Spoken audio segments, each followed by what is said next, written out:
Hey guys, it's Big Bear once more again. I'm just speaking to you once more from you know where I'm at. Well, I just felt that in this week when praying that I felt like I needed to share a message that God was giving me. In a time like this, I feel like it's best to just encourage. Maybe it will help somebody who's maybe going through a lot right now, and like I I just wanted to focus on like in a time like this, we should always be focusing on God's goodness because sometimes you can look on the news and sometimes you can see the things that are happening around you, and those things can bring so much fear even if you are reading your Bible, maybe praying every day. But still, like when you just take a glimpse of what's happening outside in the world, you there's still like that fear that comes into you. But like the word says that God doesn't give us a spirit of fear but of a sound mind. So I think that, and I don't think, I know that in a time like this, in order to just keep peace in your heart, you have to continue remind yourself of the goodness of God.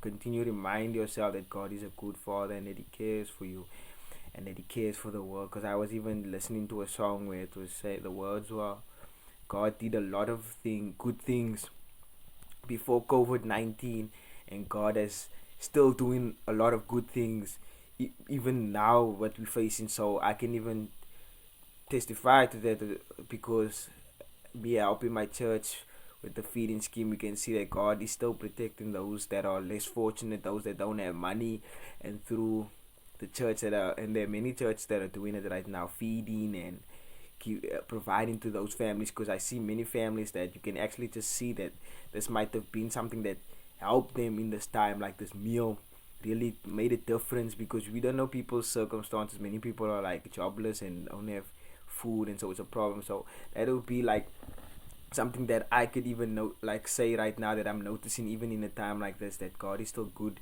and he's still a God of love, and that is something great. And I also wanted to go to some few scriptures that I just came across. I'll just go to it now. Luke 18 verse 19. And Jesus said to him, who do you call me? Why do you call me good? No one is good, but no one is good except God alone. And then I'll go down to Genesis. God saw the light, saw that the light was good, and God separated the light from the darkness. So even in a time like now, if you trust in God, God will separate you from all the elements and all the other forces that are in this world, because God is a good God and God still cares for us. So I hope that that could encourage you today, is that just to continue focusing on God and God's goodness, because that's what will strengthen you in a time like this. So if you feel that this has encouraged you, you can leave a comment, you can leave a like. I would really appreciate it. And maybe share it to somebody that you feel that is going through a lot. So thank you, and once again, stay blessed.